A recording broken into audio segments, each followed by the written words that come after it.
Okay, good morning, everyone. So, our class today will discuss the topic on strategy and innovation. Basically, it is going to be some recalls from your previous classes as well. Okay, um, we will talk about basically what kind of strategy, the four P's, the typology of innovation, the kind of innovation which is whether it is a radical innovation or incremental innovation. Okay, we might talk about the BOP, okay, bottom of the pyramid, open innovation. So basically, it's going to be about the same terms that we are going to discuss, but this time you are focusing on how to plan for your strategy and how to implement your strategy in innovation. Okay, so successful businesses are those able to innovate and strategically evolve. Innovation is not a one-time thing; it is a process, and it is a process by process. After finishing producing one product, innovative product or innovative service, you have to move on and keep doing innovations from time to time. And doing innovation without having a clear vision and also mission will also affect your organization as well. So that's why you need to have a strategic move, strategic plans on how you are going to move with your innovations. Okay, so basically, in strategic planning, there are two ways of looking at strategic innovation. Okay, one is from conventional view. The conventional view of planning for a strategy is matching internal resources with environmental opportunities and threats. Okay, so we assess ourselves, what are we capable of, and we assess our environment, what are the opportunities and what are the threats they are in the market, and we try to match both. Okay, whether we fit with the opportunities that they have, or whether we can cater to the opportunities or the opportunities that being offered by the market. Okay, but strategically we need to formulate what we need to do for that and how we are going to implement our strategy. Okay, so strategy is formulated in response to four basic questions. What might the business do? What can the business do? What do the people in the business want to do? And what ought the business do from the societal point of view? Okay, I will explain to this a bit more later. So basically, um, planning for a strategy, okay, formulating a strategy is actually you are looking at how you can close the gap between the external demand and your internal capabilities. Okay, for example, if you look at the chart of the mega trend, the future mega trend in sources of innovation, I have the, if you can see the blue round chart. Okay, it tells what is the future mega trend would be. Well, that was like a few years back. Okay, so they are talking about, right, some of them are already being materialized now.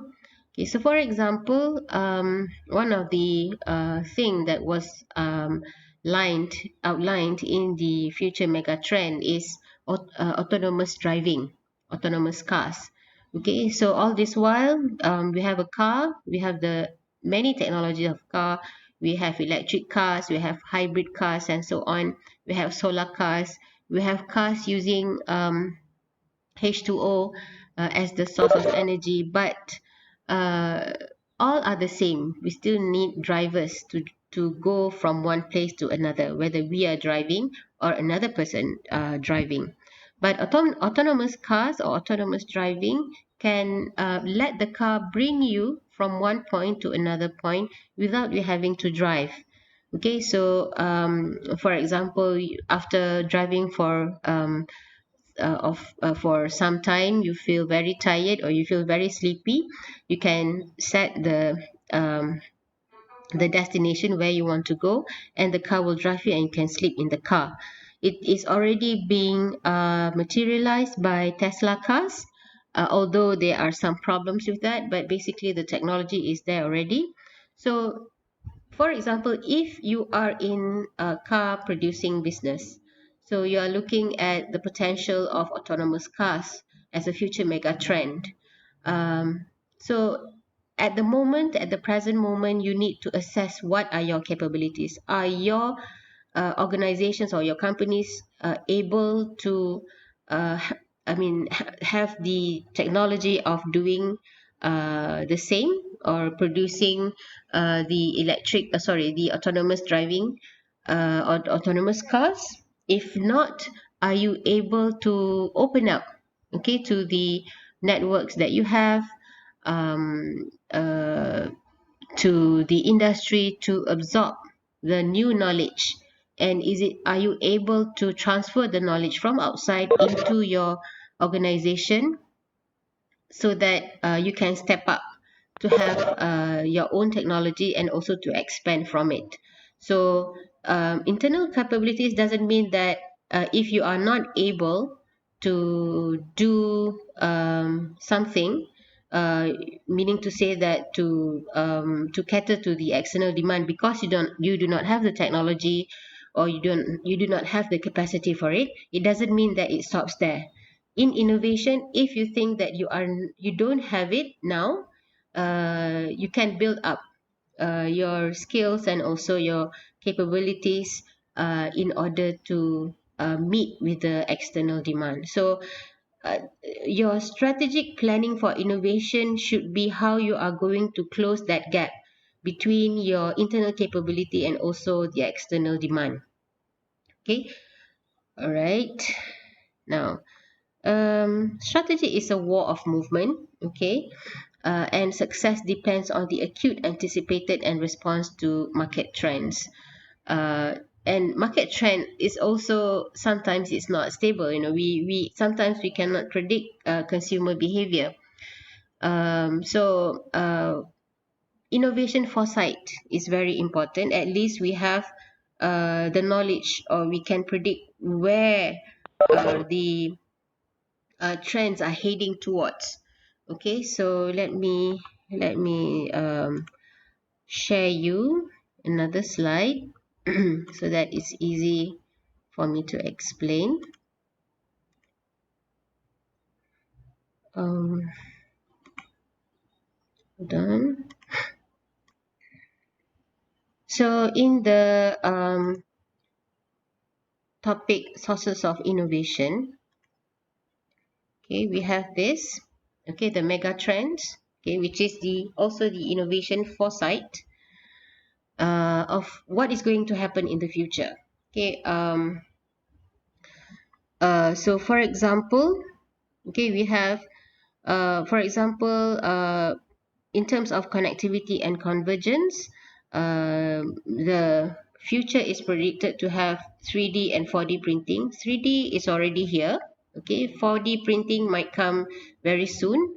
Okay, space jam, big data is already here. Okay, connected living, which means, for example, smart homes. Okay, augmented reality is already here. Okay, others, for example, uh, new business model, for example, co-creation, which means the user and also the producer uh, come together and create something. So YouTube is an example of co-creation, where YouTube provides the platform for the users to produce or to publish their own videos. Okay, so that is what it calls co-creation. Because before this, what we have was that, for example, TV channels, okay, they produce their own programs. Okay, they don't ask us to produce, or they don't give us the freedom to produce our own programs. Okay, so if you want to produce your own programs, you have to be their vendors, so they will buy the program from you. But YouTube, for example, everybody is free to express their creativity and all that through the videos. And if you have a lot of viewers and also subscribers, YouTube will pay you accordingly, because one way YouTube can use your video as a platform for advertisement, so it's like win-win situation. So that's what we call as a co-creation. Okay, so this innovation foresight is very important for businesses, because it provides the path, it provides the prediction on where the future is going to head to. Okay, so this is very important. Okay, let's come back uh, to our slide. Are you seeing the previous slide about strategy?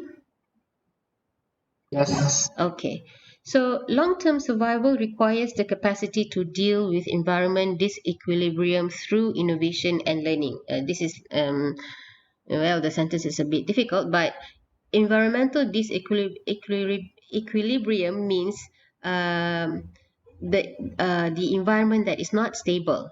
Okay, it's always unbalanced, so it's always changing. Okay, in other words, so to survive, businesses need that capacity to deal with this instability of the environment. Okay, and how they can do it, they can only do it through learning and also innovation. Okay, but basically in the point of implementation, how actually a business can do that. So firstly, the organizations or companies need to have that fundamental capabilities that are hard to imitate. So in other words, you have your own strategic advantage.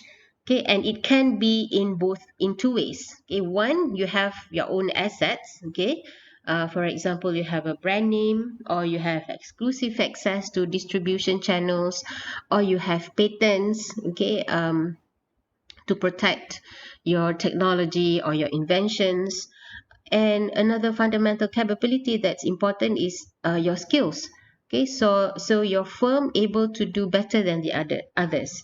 So for example, you can do efficient manufacturing, you can do autonomous manufacturing or autonomous logistics. Okay, so you are very productive, very low rejects or defects. So those fundamental capabilities are very, very important, and it becomes your strategic advantage, which other people or other organizations cannot imitate. Okay, so if you see many companies that survive more than 100 years, for example, they have that something that other organizations don't have. And it can be, sometimes it can be because of the culture, that they are able to produce something that is very, very good, and also acceptable, highly acceptable by the market. So how do we sustain competitive advantage? uh, you must have your asset and skills. Okay, and then your way of competing. Okay, what is your product strategy, what is your positioning strategy, what is your sourcing strategy? All those are also included in your competitive advantage. And where are you competing? Are you selecting the right market segment for your product or your services? And who are you competing with? Okay, are you competing in the US market? Are you competing in Malaysian or Southeast Asian market? Are you competing in European market? So those are the things that dictate, okay, the your competitive advantage in a competitive business world. Okay, and uh, if we look at the chart on the right, okay, the strategy, okay, um, when we want to plan for a strategy, okay, so what kind of questions that always come up that we have to answer. So those in the round ones are the conventional strategy questions. Okay, so for example, what are our capability? What are our competency? So what can we do? Okay, we have to ask ourselves. And then, what are the values of our key corporate members? Okay, so, or basically, what do we want to do? What do we want to portray or offer the market? Okay, that is based on what values you have. Okay, so if you want to portray the strength of technology, or for example, you are looking at um, environmental friendly products. Okay, so for example, hybrid cars would be one of the example, or H2O cars would be one of the examples. So those kind of value that you want to offer to the market. What are the industry threats and opportunities? So what might we do? What are the opportunities that's there? Okay, because the world is suffering from destruction, and also depleting of the resources. So we need to have a car that is environmentally friendly, that do not use natural resources, like coals, or like petroleum, sorry, like petroleums.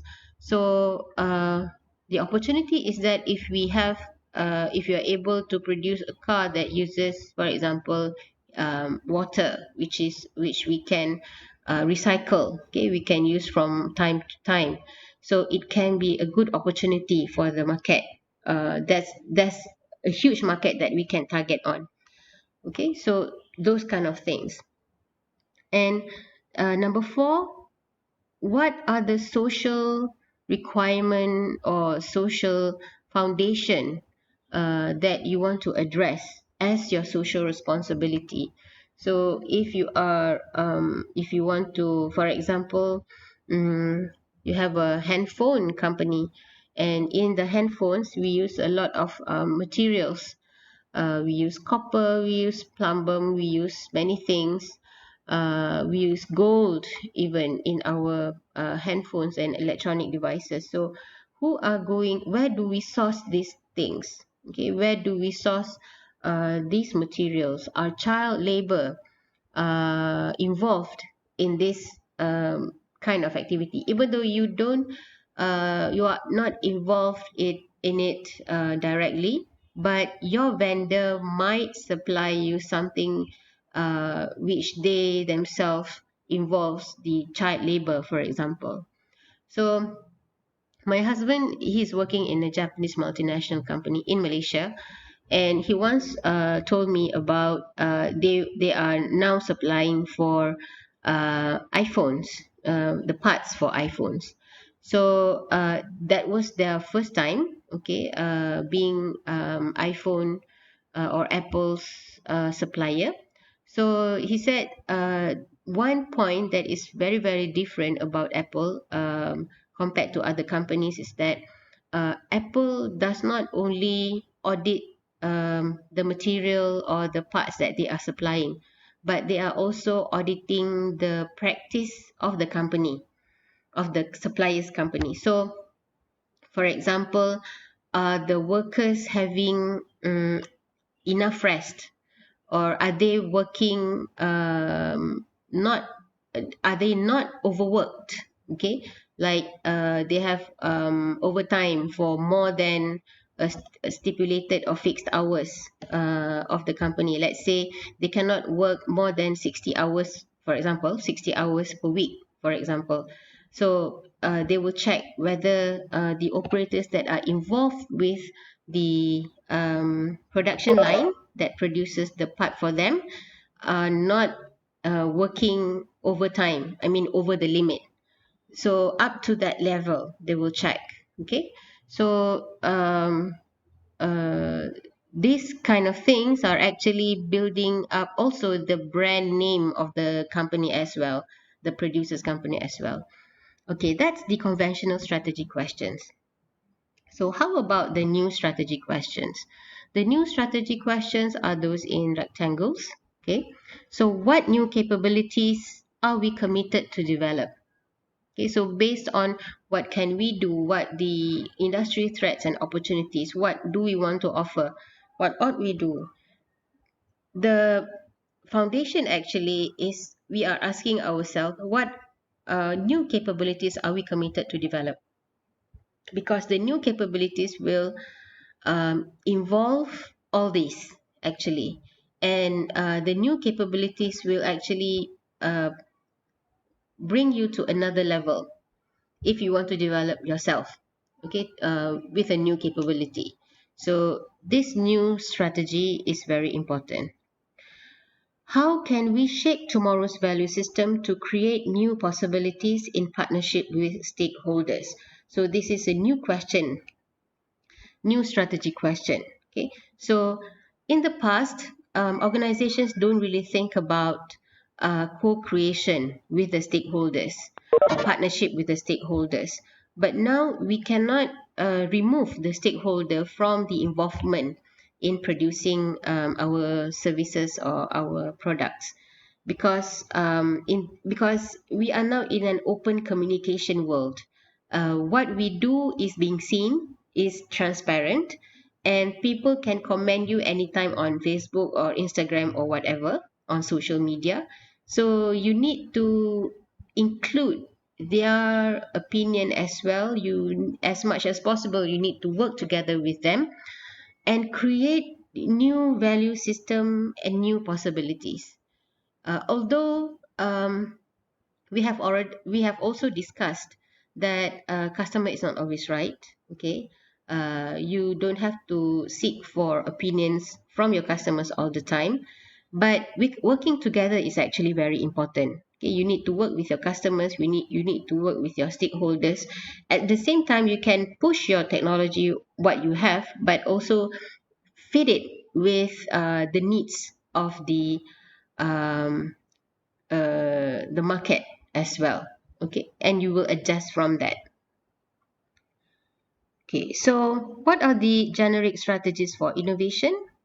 Okay, number one, product market focus strategies, opportunity risk focus strategies, time or industry focus strategies.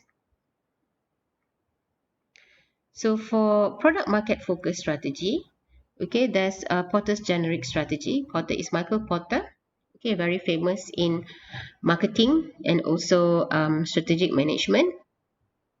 So what he said is that the generic strategy for product market focus strategies is cost reduction, differentiation, niche, and also diversification. Okay, so let's look at this example. Singapore Airlines. Anybody here have taken Singapore Airlines before? I have used Singapore Airlines, I think once or twice. Okay, but it's oh no, quite some time actually, because when I was working as an engineer, I went to Singapore for business trip for quite a lot of time. Okay, because we work with Philips Global R&D Center, which is located in Singapore. So usually in the morning, I will take the shuttle flight from KLIA to Changi to Singapore, either by Malaysia Airlines or by Singapore Airlines. So I've taken Singapore Airlines for quite some time, but only for short distance, short flights. Okay, so I don't really feel the exceptions, the specialty of Singapore Airlines.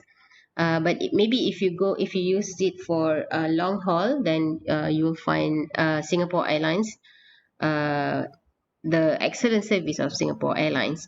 So Singapore Airlines may charge a higher price but provides excellent services, which is its product and service differentiation. That's how they differentiate themselves from other airlines, and that's why they can charge higher price.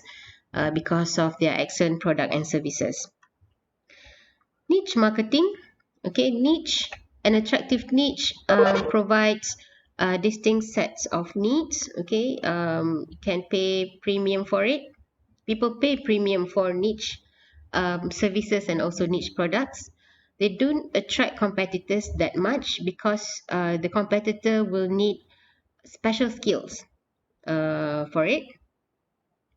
Economies through specialization. Okay, it needs specialization, and the size, profit, and growth potential is there. Okay, so basically, my company, a travel company, uh, this is our focus actually. We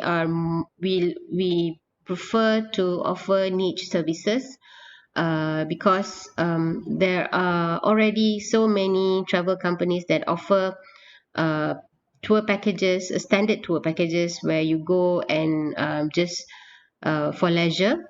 But our company, we focus on niche markets such as, for example, universities want to visit another university in Japan and have collaboration with them, and go and visit factories, or the government agency wants to visit uh,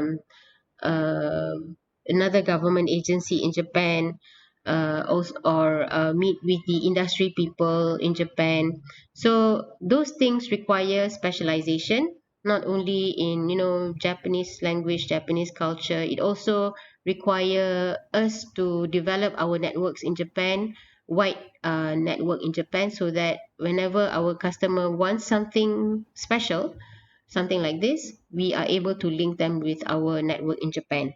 So that's why we don't actually charge too high, okay, too premium, except if it's government to government, okay, because having to get a link to government is quite difficult in Japan especially. But for students, because they are in big groups, so we can offer them affordable price with very good services. So for years we have taken students from many universities, um, UKM, also including UKM, UTM, UITM, what else? USIM, UIA, and many other also. So this is one of the way we compete with others in our field of tourism. Okay, so for example, okay, one niche business is the left-handed specialty store. Okay, so not many people, well, the left-handed people are not as many as the right-handed people. So, and these market are being left out.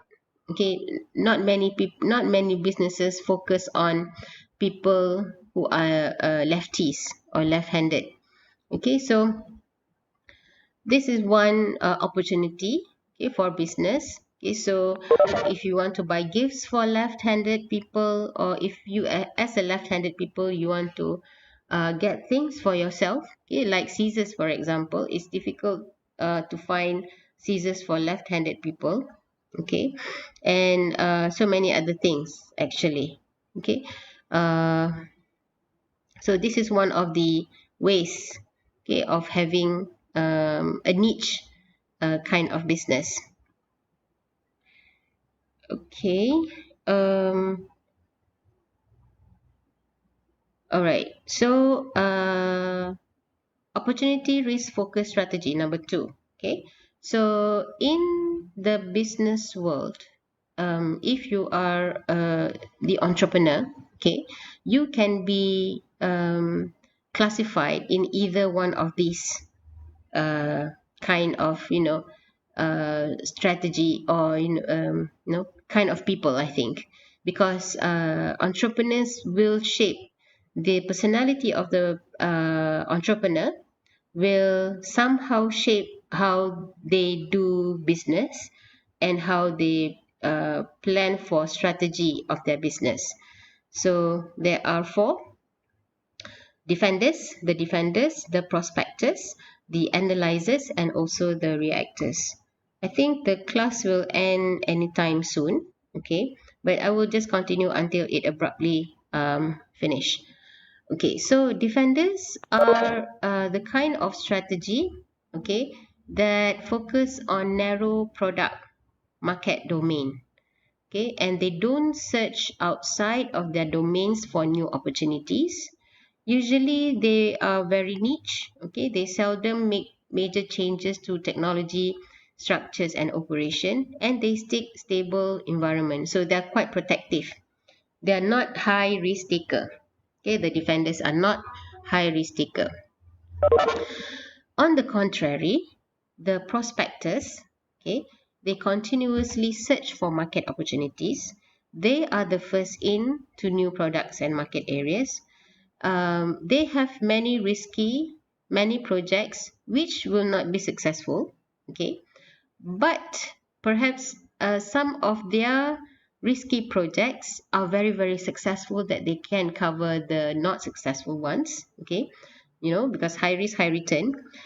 um, and it's difficult um, to maximize the short run profit because they invest for the future. Okay, and they are highly innovative and forward looking.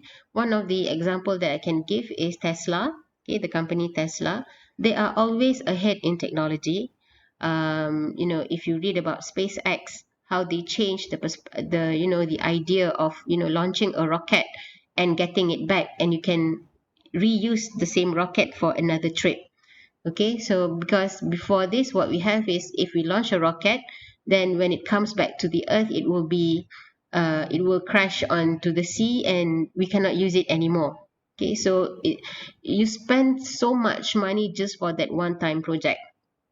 But SpaceX have changed that. They have launched SpaceX, successfully launched, and SpaceX have successfully come back to the earth the way that they come the way that they were launched. They were launched vertically, and they come back vertically also, okay, to the land, so they can reuse SpaceX, and therefore they can use SpaceX for tourism, space tourism, for example. So they are very innovative. They are very forward looking, and for sure, what they are investing for the future.